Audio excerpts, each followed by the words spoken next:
Assalamualaikum warahmatullahi wabarakatuh. Saya Safa Karni Natasha dan partner saya Meti Dwi Ayu Lestari akan mempresentasikan hasil kerja kelompok kami tentang Kerajaan Samudra Pasai. Nah, di sini kita akan membahas yang pertama, yaitu awal terbentuknya Kerajaan Samudra Pasai. Bisa kita lihat sendiri bahwa Samudra Pasai terletak di Aceh dan merupakan kerajaan Islam pertama di Indonesia. Kerajaan ini didirikan oleh Murah Silu pada tahun 1267 Masehi. Kerajaan Samudra Pasai merupakan gabungan dari Kerajaan Pasai dan Perbela. Dengan Raja pertama Malik Al-Saleh, Kesultanan Pasai juga dikenal dengan Samudra Darussalam atau Samudra Pasai.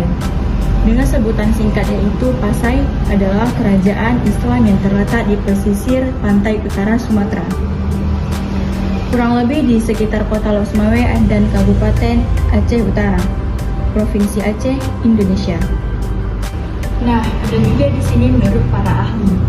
Menurut para ahli sejarah Eropa, Kerajaan Samudra Pasai muncul sekitar pertengahan abad ke-13 dengan Sultan Malik As-Saleh sebagai raja pertamanya. Pada awalnya, kerajaan ini adalah lanjutan dari kerajaan-kerajaan pra-Islam yang sudah ada sebelumnya. Nazaruddin Al-Kamil adalah laksamana laut dari dinasti Fatimiyah di Mesir yang berhasil menaklukkan kerajaan Hindu-Buddha di Aceh dan mendirikan kerajaan Pasai. Nah, selanjutnya kita akan membahas peta Kerajaan Samudra Pasai. Bisa kita lihat sendiri bahwa peta Kerajaan Samudra Pasai ini terletak di Provinsi Aceh. Nah, kerajaan Islam yang terletak di pesisir pantai utara Sumatera yang kurang lebih di sekitar kota Losmawe dan Kabupaten Aceh Utara, Provinsi Aceh, Indonesia.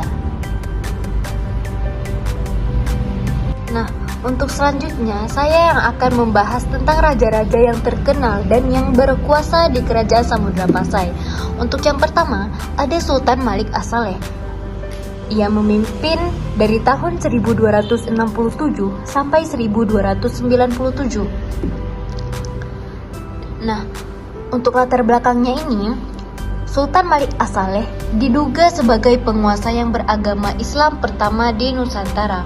Hal itu mengingat letak dari Pasai yang sebagai titik awal dari kedatangan pedagang Arab.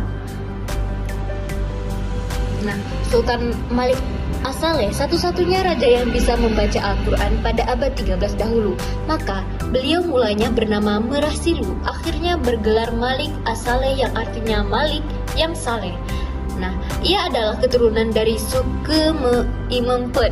Suku Imempet adalah sebutan untuk keturunan 4 maharaja atau merah bersaudara yang berasal dari Mon Khmer yang artinya campa, yang merupakan pendiri pertama kerajaan-kerajaan di Aceh pra-Islam. Nah, untuk selanjutnya saya akan membahas tentang Sultan Muhammad Malik Az-Zahir yang berkuasa dari tahun 1297 sampai 1326.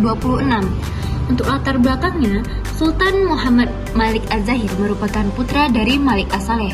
Nah, pada masa kekuasaannya, Sultan Muhammad Malik Az-Zahir memperkenalkan tentang koin emas yang menjadi mata uang untuk perdagangan masyarakat. Pada masa pemerintahannya, telah mulai dicetak koin mata uang kesultanan, yaitu mata uang timah dan mata uang emas yang dinamakan dirham. Untuk selanjutnya, saya akan membahas tentang raja yang ketiga, yaitu Sultan Mahmud Malik Az-Zahir yang memerintah dari tahun 1326 sampai 1349.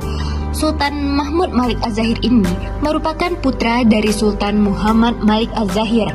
Sultan Mahmud berkuasa sebagai raja ketiga Pasai, dan di masa kekuasaannya Sultan Mahmud menerima kunjungan dari Ibnu Battuta selama 2 pekan. Nah, Kerajaan Islam Samudra Pasai mengalami masa kejayaan saat berada di bawah pemerintahan Sultan Mahmud Malik Az-Zahir yang bijaksana. Dalam catatan asing, nama Sultan Mahmud Malik Az-Zahir banyak disebut-sebut diantaranya oleh Ibnu Battuta yang berkunjung ke Samudra Pasai pada 1345 Masehi. Disebutkan juga bahwa pada masa pemerintahan Sultan Mahmud Malik Az-Zahir, kerajaan Islam Samudra Pasai yang berada di Aceh itu dipimpin oleh sultan yang sangat taat menjalankan ibadah yang diajarkan oleh Nabi Muhammad SAW.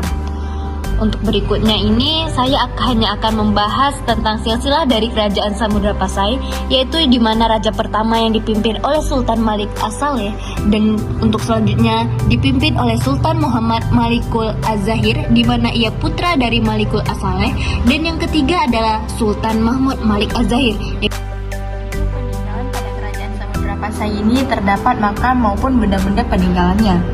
Nah, yang pertama di sini ada makam Sultan Malik As-Saleh. Kerajaan Samudra Pasai meninggalkan jejak berupa beberapa makam dengan batu nisan yang indah bentuknya. Salah satunya adalah makam Sultan Malik As-Saleh atau Merah Selu, pendiri sekaligus raja pertama kerajaan Samudra Pasai.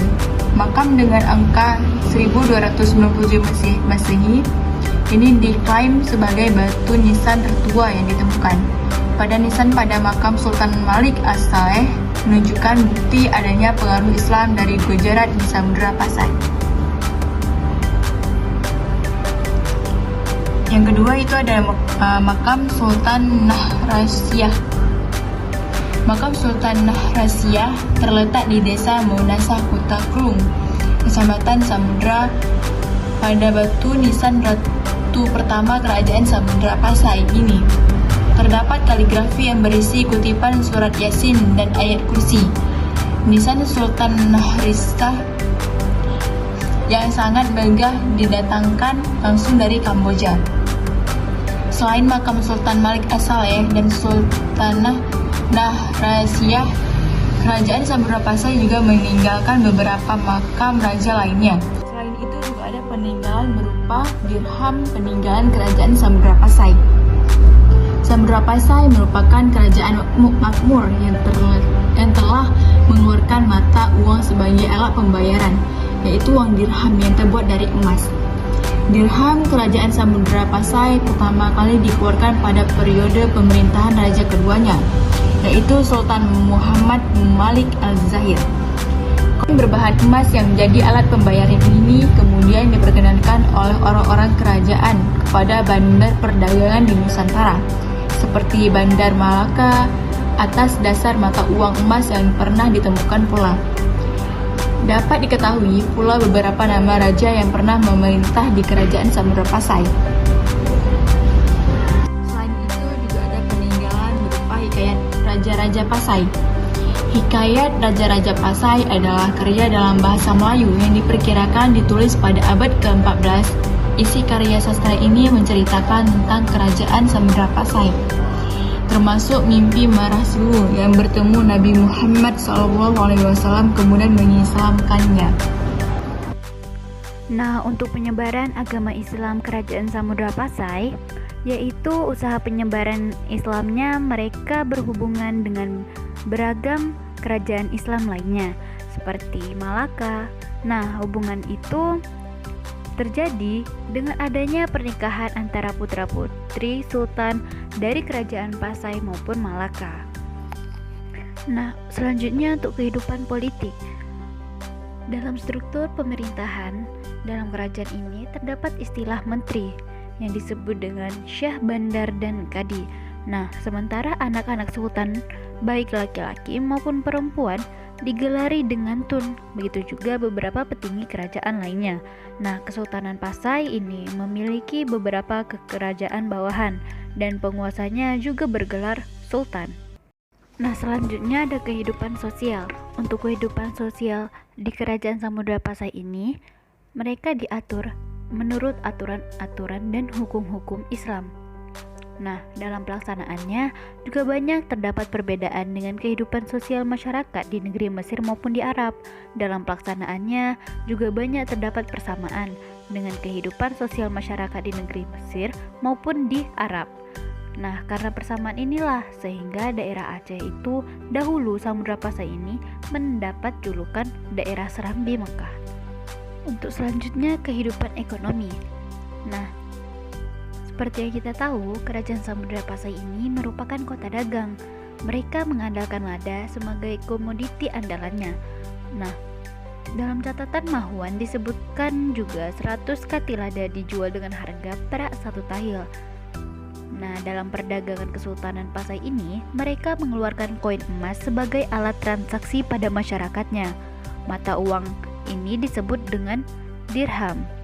Nah, untuk sementara masyarakat Pasai pada umumnya ini, mereka menanam padi di ladang yang mereka panen selama 2 kali setahun. Serta mereka juga memiliki sapi perah untuk menghasilkan keju. Sedangkan rumah penduduknya setempat memiliki tinggi rata-rata 2,5 meter yang disekat menjadi beberapa bilik dengan lantai terbuat dari bilah-bilah kayu kelapa atau kayu pinang yang disusun dengan rotan, dan di atasnya dihamparkan tikar rotan atau pandan.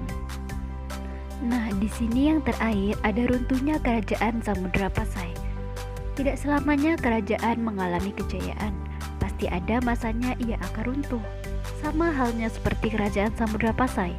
Nah, pada tahun 1521, di bawah pimpinan Sultan Zaid al-Abidin, Portugis menyerang kerajaan ini karena mereka iri dengan kemajuan dagang kerajaan Samudra Pasai ini yang begitu pesat. Nah, tentu saja angkatan perang Portugis yang lebih kuat akhirnya mereka berhasil menaklukkan kerajaan Samudra Pasai. Dengan keadaan kerajaan yang sedang melemah ini kemudian dimanfaatkan oleh Sultan Ali Muhayyad Shah, Raja Kerajaan Aceh Darussalam, untuk mengambil alih kerajaan Samudra Pasai. Pada tahun 1524, akhirnya kerajaan Samudra Pasai dimasukkan ke dalam wilayah kerajaan Aceh Darussalam. Hal tersebut dibuktikan dengan adanya dipindahkan lonceng cakra donya milik kerajaan Samudra Pasai ke kerajaan Aceh Darussalam. Demikianlah sejarah tentang kerajaan Samudra Pasai yang kami presentasikan. Lebih dan kurang kami mohon maaf apabila ada kesalahan kata dan segala kekurangan yang kami sampaikan. Semoga dari apa yang telah kami sampaikan ini adanya menambah sedikit wawasan mengenai sejarah kerajaan ini. Sekian dari saya, Meti Dwi Ayu Lestari, dan partner saya Safa Karni Natasha. Wassalamualaikum warahmatullahi wabarakatuh.